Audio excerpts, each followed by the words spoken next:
من هو النبي الذي مات ولم يولد؟ الجواب: آدم عليه السلام.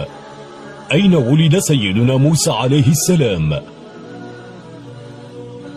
الجواب: مصر. من هو النبي الذي كان أبوه كافرا؟ الجواب: إبراهيم عليه السلام. من هو النبي الذي يفر من زوجته يوم القيامة؟ الجواب: لوط عليه السلام. من هو النبي الملقب بخطيب الأنبياء؟ الجواب: شعيب عليه السلام. من هو النبي الذي أنزل عليه كتاب الزبور؟ الجواب: داود عليه السلام. من هو النبي الذي آمن به جميع قومه؟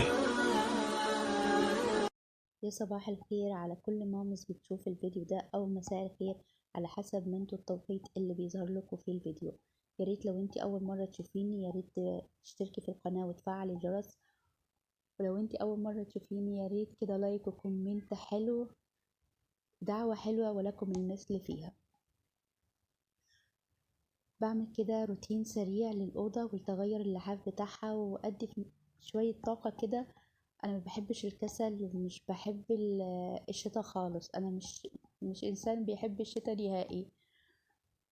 فبحب اول ما الاقي ان الجو ابتدى يسجع كده، او اول ما احس ان جسمي ابتدى ياخد الكسل، لا بقوم على طول ادي لنفسي الطاقه الحيويه، اقوم انفض، امسح، اغسل حيطان، اعمل اي حاجه. المهم ما اقعدش. انا ما بحبش خالص الكسل وما بحبش القعده. فان شاء الله بعد الفيديو ده يديكم طاقة وحيوية كده ونشاط وهمة. عملت الأوضة كده ونفضت لمعت المرايات ونفضت الشباك وشلت السجاد ونفضته ومسحت الأوضة. بعد كده فرشتها وخلاص كده. قلت افرش بقى الحافظة شوية، يعني بحبها خالص، بحس ان هي بتديني تغيير. وخلصتها كده وقلت خلاص ادخل بقى على الحمام.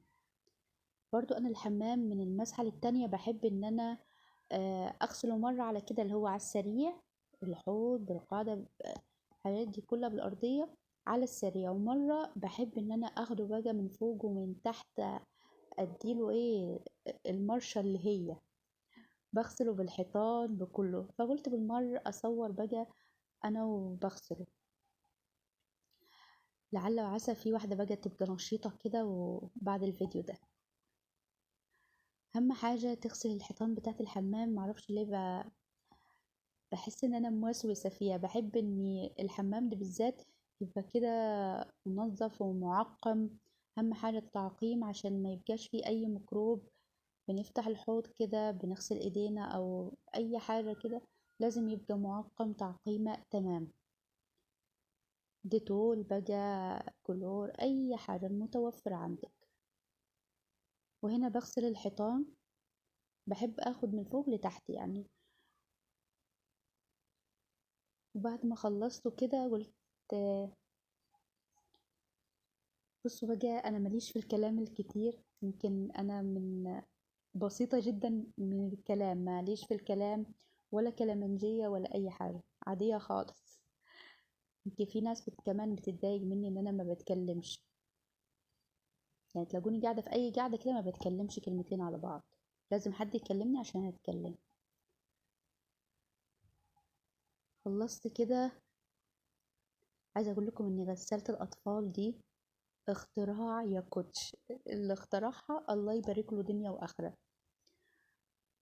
هندي المرشة اللي هي كل ما تحس انك تعبتي افتكري بقى الاولاد وافتكري التعب وافتكري اي حاجة مضايقاكي، وانت هتطلعي كل الغلب وكل الطاقة السلبية في الدعك بتاع الحيطان ودعك الارضية. ادعكي يا اختي، ادعكي، ما يهمكيش، ادعكي وطلعي كل الطاقة السلبية اللي عندك. بعد كده هتحس ان هو بقى فله، خلاص طلعت الطاقة السلبية. بالمناسبة الكوتش الصغنن ده ابني هو اللي غسله.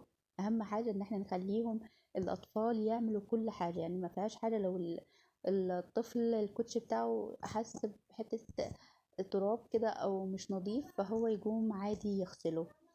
وهنا برضو كنت جات لا بيا ولا عليا، لقيت اختي بقى جات لي بعد ما كنت غاسله المواعين ومنضفه كل حاجه كانت فله، لقيتها طبت عليا كده وسابت المواعين. انا مفيش مره اختي تغسل لي فيها المواعين ابدا. انتوا كده زي حالاتي ولا لا؟ يا بخت اللي اختها بتغسل لها المواعين وتمسح لها وتنفض معاها وتساعدها. يلا ربنا يديهم الصحه ويحفظها ليا يا رب.